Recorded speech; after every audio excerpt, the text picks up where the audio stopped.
From Studio A, this is the Roundtable. The Seahawks win Super Bowl 48. The Big 12 men's basketball race is heating up in the midst of the winter, and we've got buzzer beaters and botched dunk attempts all coming at you in the Roundtable. Let's go. Underwriting for the Roundtable is brought to you by Sprouts Farmers Market, New York Pizza and Pasta, Raising Cane's Chicken Fingers, located in Adams Residence Hall, and special contributor Chipotle Mexican Grill, located at 765 Asp Avenue. Welcome to the Roundtable, OU's latest and greatest sports show. I'm your host, Zach Sepanik. Let's go ahead and meet the crew from Oklahoma City, Brett Coppenbarger. Hello, America. From Gig Harbor, Washington, Kate Sandoval. You can't sit with us. You can't. And from Dallas, Texas, Matt McCullock. I'm wondering, was that Peyton Manning or Eli Manning? I think Mystery Inc. needs to get to the bottom of this one. And from Tulsa, Oklahoma, Becca Slaughter. You go, Cloco. Well, let's start out segment one here, which is brought to you by Raising Cane's Chicken Fingers. And we're going to jump right into things with some heavy action. And it was a great weekend in the NFL. Starting off, the Seahawks, Super Bowl champs, in a 43-8 thrashing of the Denver Broncos. Trouble for Denver with a safety 12 seconds into the game. Percy Harvin returned and made an impact, and Peyton Manning was picked off twice, including a pick six from Malcolm Smith, all culminating in the first Super Bowl victory for the Seahawks. Thoughts on the game, Brett? Well, you know, we hear the term a lot that defense wins championships, and that's exactly what happened here. One of the best quarterbacks of all time, really, in Peyton Manning. Yep. He didn't look comfortable at all the entire game. And Mr. Richard Sherman, he walked the walk and talked the talk. You know, he did his thing. He made Eric Decker literally a part of the game. No one knew what Eric Decker was doing the entire time the Super Bowl was going on. And you got to shout out Malcolm Smith, who played at USC with Pete Carroll, didn't get drafted till the 7th round, you know, fought his way into some playing time with the stacked Seattle defense. So props to him for winning Super Bowl MVP. Robbie Sandoval, I'm sorry to say this, but it's true. Seattle just dominated this game. They came out and started running things from the very first snap. It surprised me. It probably surprised you. It probably surprised everybody. It definitely surprised Peyton Manning. Did you guys see his face after that safety? The dumb face. Oh, man. The Eli Manning face. And you know, I really like Peyton Manning. I'd love to see him go out and get another ring, but I just don't think that he's going to have that opportunity. And you know what? The Seattle Seahawks are going to be all together again next year. Am I going to use the D word right now? Dynasty. Ooh, wow, that is strong. Very strong. Bold, that's very strong. bold. I mean, like you said, did anyone really see this blowout coming? I mean, if anything, it would have been the Broncos blowing out Seattle. That's what I thought would have happened. But honestly, from the very get-go, 12 seconds, the safety, all that, it just seemed like Peyton Manning and the Broncos could never really get back. You know? No, I don't think they could keep up. Like Brett said, I'm very confident in the fact that defense, the defenses win championships, and this game definitely proved that. Absolutely. I mean, Denver might have had a really awesome offense, but seriously, Peyton Manning could not keep up with Seattle and their awesome. They just blocked him every time. He had a total QBR of 24.4, which is really, really bad. I mean, but overall, it's not the game I was expecting, but still excited for the Seahawks. Props to the Seahawks. They deserved it. Let's give this point to Kate Sandoval. Not only with the shout out here, but she's bringing up Dynasty already. I love it. I can't get enough of it. Seahawks, I'll take it from Dynasty. here. Whatever. Let's see if it can happen. Why don't we jump into number 2 here, the Super Bowl commercials. From Maseratis all the way to time machines and even Tim Tebow. Commercials on Super Bowl Sunday were aplenty. Kate, your overall grade? I'm going to go ahead and give them a 7.53, you know, a solid C. Let's be honest. These commercials were very average. Yes, I liked them. They made me laugh, but honestly, they freaked me out a little bit. Like, Stephen Colbert's two-part pistachio commercials equally made me laugh and terrified me.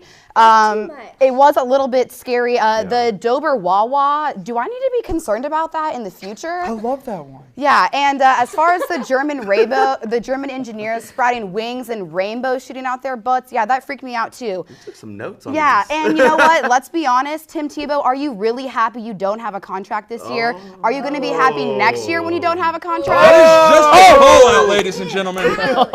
Man. Yeah, by the way, you looked great. So did you, David Beckham. And John Stamos, I see you. Wow. Wow. So, well, I will have to say that I will go with Tim Tebow commercial was good, but the second one was better when he came back after halftime because no one was expecting that. But the Doritos time machine commercial, I LOL'd. Yeah, I said LOL. I laughed very hard on that one. And yeah, the Dober Wawa. Yeah, it's kind of scary. I will never compromise. No. That's basically Matt, what was audience your told me. favorite? Never compromise. I like the commercial. I did not like any of them. I guess if there was one I have to say is the Tim Tebow one. I loved how he was mocking himself and making light of that situation. But my overall grade, if I was being nice, I would say a D, but I'm not. I'm going to say an F minus. It was about, those commercials were about as entertaining as the game was. Boring. Wow. Yeah, I went there. Really harsh. I went there. I'm going to give him a D. Commercials get a D because Budweiser definitely swept it. Swept it. A little bit of, I mean, did you guys see the American Hero? Yeah. You're watching a football game. Yeah.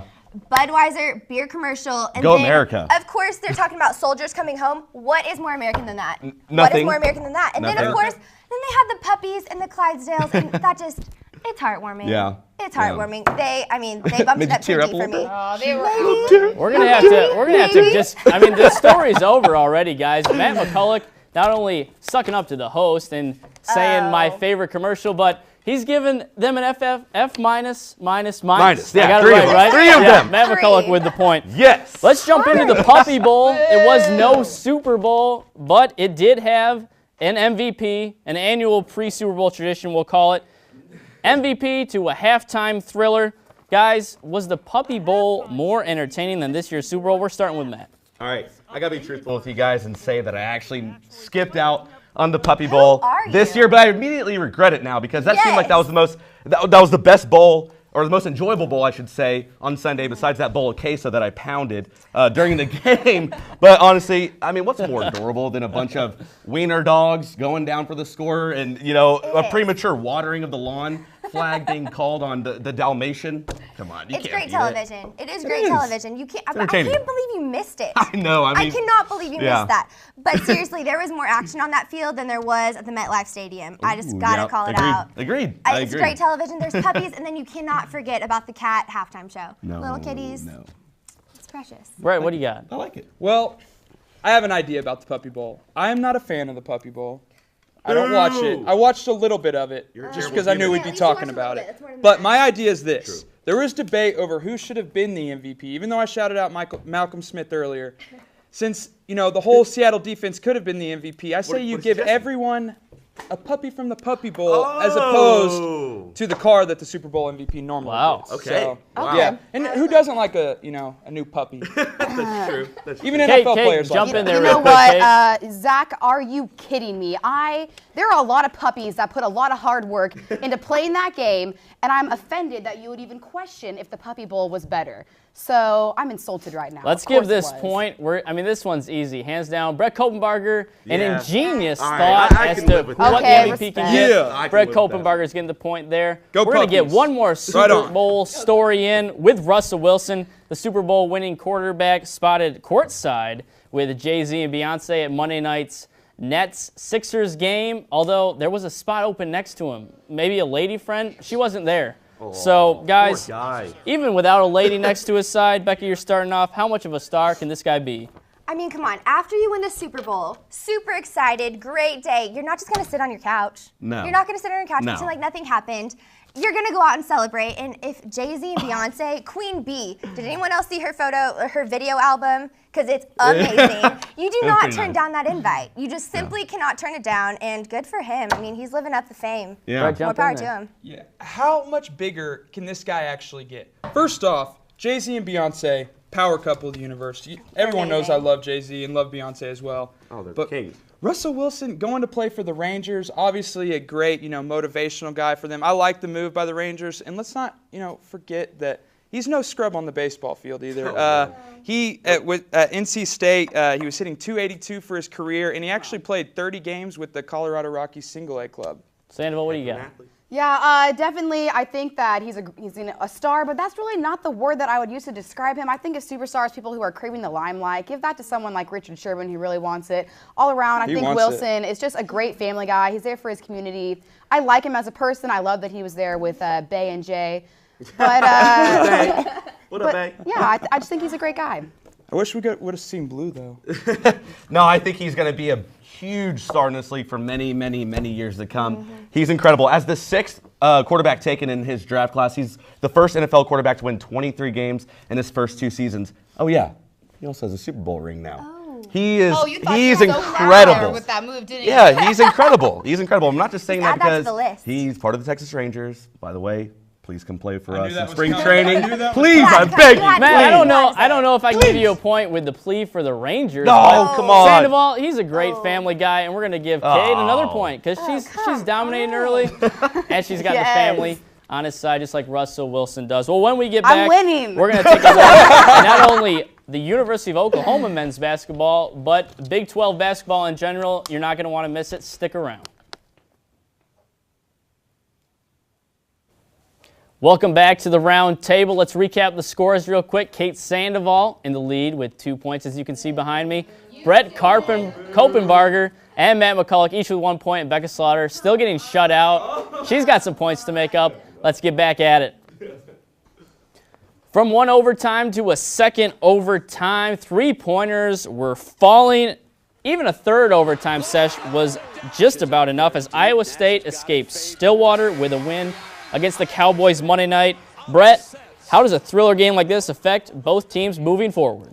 Well, I definitely think this is a humongous game, especially any game in the Big 12 now, and it's probably the best conference in the nation, in my opinion. For OSU, it's a little bit bigger because they had lost the 2 previous games, and now they're on a 3-game skid. I was impressed with LeBrian Nash, someone that normally I don't really like as a player, but he had, I think it was 26 points, 10 rebounds, and 5 assists. And yeah, out of a college kid, he's playing out of position in the post because Michael Cobbins is hurt. But let's talk about the coaches real quick. Fred Hoiberg for Iowa State has to be mentioned for Big 12 Coach of the Year. Great coach, and I just don't see the same out of Travis Ford at OSU. Get into it. Okay, I'm going to go ahead and jump in there. I think what we can take away from this game that, if Marcus Smart doesn't end up going, top 10 in the NBA draft, maybe he can take his act to Broadway where he can work on his flop fest because let's be honest, it was terrible. At least it hit his 1 for 5 from downtown. 1 for 5 from 3? Are you serious? Come on, that's not good. But what we can look at is Iowa State, man. They have a soft spot in their schedule coming up. Really, their only challenge is going to be against Texas. They gave them the horns last time they played, and I mean, if they can break away in that game, I think they're going to be a huge threat in the Big 12. Yeah, I agree. I think it's got to put some fear, obviously, into the eyes of Oklahoma State. I think it's got to be a real eye-opener that with the 3-game skid, the Big 12 championship could be slipping away more and more faster than you can say Eskimo Joe, to be honest with you. I see what you did there. Yeah, you like that. Okay, but yeah, so I think that they really need to figure it out and be like, all right, this is where it stops. Let's go. Okay, I got to cut in. Iowa State has to be feeling good, though. Exactly. That's what I was going to point out. Iowa State, they have not beat OSU in Stillwater since 1988. That has been 18 matchups. 18 that they have not been able to pull out, and they definitely are feeling great right now. They play at home this weekend against TCU. Yep. They better watch out. Horned Frogs better watch out. We're giving this one to Kate again because you didn't like my. Okay, you got a favorite. You're playing I'm loving the. You're playing favorites like here. The Broadway lights. That's what she's doing. Let's keep on moving along. The OU men's basketball team fell to Virginia in Morgantown on Wednesday night in overtime, 91-86. The Oklahoma men's basketball team returns home to face Baylor on Saturday, which is tomorrow. Good talent on this roster, guys, but what do they need to do to become more consistent and make a push in the Big 12, Kate? There's 3 things this OU team needs to do. They need to attack. Oh, 2 and 3. Okay. Oh, come on, you guys. on both sides of the court, let's be honest, we have Ryan Spangler. He's really the only person that the Sooners have on defense right now. And if he gets out of a rhythm, then who's going to get the rebounds? No one's going to get the rebounds. So Spangler needs to stay strong. We need to attack the ball, or OU needs to attack the ball on both ends, and they just need to be confident. We need players like Cam Clark stepping back into the game and showing that they can take those big shots and that, Yeah. I don't think that really they need to do anything. I don't think they need to change anything, honestly. I mean, the offense is scoring really good. You can't blame what happened, against West Virginia. They had some crazy, bad weather situations. But anyways, I think if anything, maybe step it up on defense. I think the defense, they're allowing their teams to score an average of 77 points. No, I mean, they just need to get a little bit better. But the offense is rocking right now. I just think they need to get, bigger. They need to play a bit better on defense, not have to give up so many points. Okay, focusing back on offense, I'm with Kate. Ryan Spangler is hot right now. Oh, yeah. Offense is so... He's incredible. I mean, he is 6'8", but anyways, no, our offense is rocking it right now. We have made it to the 80 points in 15 out of 23 games, I believe. And last season, we only hit that 7 games. And 7 if they games stepped the up entire their season. defense, then they would be able to win. Yeah, but Lon Kruger has totally dominated. He has changed his entire team. Shut up. He's changed his team. Seattle. I think that in order for this OU team to make a run in the NCAA tournament and, do good in the Big 12 tournament, we have to get more of a post presence, like you said, and not just depend on Spangler, but Cameron Clark. OU was so successful at the beginning of the year because he was leading the Big 12 in scoring. But since he scored 32 points on January 8th against Kansas, he's only scored more than 15 points once. Lost his swagger. Yeah, lost that. But Lon Kruger is the face of this OU team, and that's a good thing. Let's give this point to McCullock because I'm agreeing with him. I don't think that the team really needs to change much. Just basketball. Just spark it up a little bit. Just a little. When we get back, we got the play of the week, the not play of the week. I mean, from good to bad, we've got it all. Stick with us. The round table coming at your way next. Welcome back to the round table. Let's check some scores out right now. Brett Coppenbarger with 1 point on the game. And we're going to keep going with the points because Kate Sandoval is dominating with 3. Matt McCullock sticking close with 2. And Becca, I'm sorry, but she's got a goose egg still up there. Let's get into segment 3 brought to you by New York Pizza. And we're going to finish things off with some plays of the week and not plays of the week. First thing, Randy Foy, the play of the week. The Denver guard hit a major 3-point shot. Game winner against the Clippers on Monday night. Scale of difficulty on this shot, Matt? Well, let's be honest. Any jumper for me is very difficult. But that shouldn't come as a surprise to anyone in this room. But that was seriously amazing stuff, honestly. I mean, he was coming off the screen, floating in the air. He had Blake Griffin's banana hands right up in his grill. And Drano. That's a 10, my friend. That's a 10. I gotta disagree. I'm sorry. What? I have to. What do you think it was? Okay, if you're watching right now, go to YouTube and type in buzzer beater 3-point shots, and you will find. That was the best play from the week, though. Wow. It's been done before. I've seen it. Not like that. Yeah, I have. Yeah, I have. It was good. Seriously, go to YouTube and you can find hundreds that are identical. I'm sorry. It was beautiful, yes. It was exciting, yes. But not my play of the week. Brett, what do you got? It was a great shot. And it's a great shot because Randy Foy shot it. We're used to seeing shots like that from LeBron James, Kevin Durant, or players of that caliber. But for Randy Foy, this may go down to the shot of his career. So good for him. And I hope that keeps going for this guy. Yeah, absolutely. I think it was an incredible shot. Randy Foy is not a franchise player. So I'm trying to say, he's not used to taking those big shots, and it was impressive. I didn't even think it was going to make it to the hoop, honestly. It looked like a brick. It was floating along, and it drained in there, and it was beautiful, and he won, and, the game beater. It was great. I loved it. Becca Slaughter, I don't feel bad for you. Yeah, but I'm giving you a point because it's been done before. Let's admit it. Becca Slaughter with a point here. Jumping into the Sochi Winter Olympic Games. They commenced yesterday, but the opening ceremony was this morning, technically, on the other side of the world. But they're playing tonight. There's been a lot of controversy surrounding living conditions for media and athletes, but nonetheless, how excited are you for these games, Becca? I'm excited not only for the games, but the Twitter game.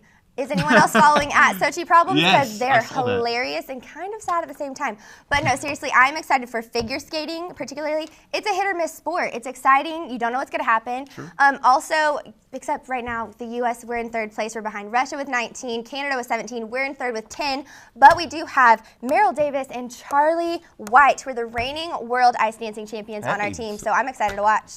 Becca's. All right. Stats on stats for Becca right there. Well, I love the Olympics. I like the Summer Olympics. The Winter Olympics don't catch my attention as much, but I like the hockey. This is another suggestion, kind of like the Puppy Bowl suggestion, is NBC puts Miracle on repeat for a month with Kurt Russell. Great movie. Great. I mean, I've never had a bad time watching the movie. Put that on repeat anytime there's figure skating, anything like that I don't want to watch, and I'll be happy. Wow. Honestly, I'm a little offended about that. I watched the figure skating pairs last night. They were absolutely beautiful. The way they move in unison on the ice is seriously impressive. Super gnarly. Honestly, I'm really looking forward to the Dufour. I know, hurry up, the Dufour sisters, all three of them qualified for the moguls. So impressive, so gnarly, I love it. You guys are so wrong. You guys are leaving out Lolo Jones. She made the bobsled team, which is awesome. So I'm looking forward to that the most, not just because she's absolutely gorgeous, but anytime any athlete switches over, gets out of their comfort zone a little bit, they're an underdog. I love it. I love it. She's probably the biggest star in this Becca Slaughter giving her the point. She's blowing me away with these stats here. I'm sorry. And the Twitter feed, I love it. Let's jump in to the botched play of the week. I mean, it was the not-so play of the day, you could say, from Sacramento, where Kings forward Derek Williams missed an off-the-backboard dunk against the Chicago Bulls on Monday night. Guys, how embarrassing of a play is this? And we're starting with Brett. Well, it's pretty embarrassing, but you can't blame him for the attempt. We forget that Derek Williams, just in 2011, was the second pick overall out of Arizona. So hasn't had the career he quite wanted. He started out with the Timberwolves in Minnesota, now with the Kings. I just hope that he can get his career together because he was a bright young star at one point. Yeah, you know what's more embarrassing? The East. Honestly, that's what I think's more embarrassing. That's it. McCullock going. Oh, man. She made her point. Hey, it was super embarrassing, honestly. It's just another athlete trying to get on the top 10 on SportsCenter for that night and ending up on the not top 10. But should that really be his focus? Should that really be his focus? No, I mean, but all he was trying to do is just give the fans in Sacramento something to watch. They're 16-32 this season. I think that this play is comparable to a baseball player who hits it and trotting around the bases, thinks he's hot stuff, and the outfielder catches that ball, leans over the fence, catches it, and then he's out. Brings that one We're back. giving this one to Kate because the East is pretty bad. They're worse than Derek Williams. It doesn't get much worse. Final story of the night, the Oklahoma City Thunder. Big win against Minnesota on the road. Wednesday, another game on the dock against the Magic tonight for KD and the boys. Kate, are the Thunder poised to make a title run this season? I think it's absolutely going to happen. I think the West is very competitive, but you know what? I think they are the most competitive team in the West right now. Think about how incredible they're doing without Russell Westbrook. I think they're 17 for 23 without him. When he gets back in this lineup, I don't know how they're going to be able to stop him. Agreed. Yeah, I completely agree with that. If you haven't jumped on the Thunder bandwagon yet, do so right now because what they're doing is incredible. They're getting production from everybody on the bench, and once, like you said, Westbrook is back. I don't know. Maybe it'll help. Maybe it might actually take away from the production. I don't know. It could. I mean, but my thing is that Thunder, they have to keep up their consistency on the road. I mean, Washington lost to Washington last week was just one. The majority of the losses are coming from when they're away, and that's just not okay with me. Yeah. They got to keep it up. Yes, yeah, but figure the that Thunder, out. they are a good road team. They have been these last couple of years, and you know they have the runaway MVP in Kevin Durant. And like you said, Russell Westbrook, top 5 NBA player, runaway Olympian. MVP, and that is Kevin Durant, in my opinion as well. Brett gets the point, but I think Bingo. If my calculation's correct, Kate Sandoval is our queen of the roundtable on the first edition of the roundtable. Go ahead, Kate, take it away. I think the most important thing to point out is that I'm not even a regular on this show. I'm filling in for Mason Prince tonight. Word up to our sponsor, Chipotle, Veggie Burritos, Ella Thompson, I love you. You're my girl. I'm about to have a bite of this.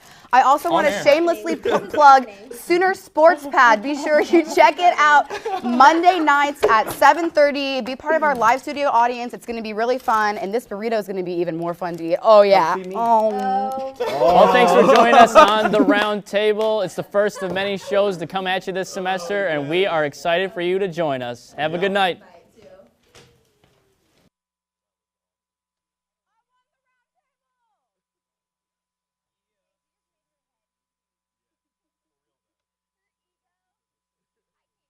Underwriting for the Roundtable is brought to you by Sprouts Farmers Market, New York Pizza and Pasta, Raising Cane's Chicken Fingers, located in Adams Residence Hall, and special contributor Chipotle Mexican Grill, located at 765 Asp Avenue.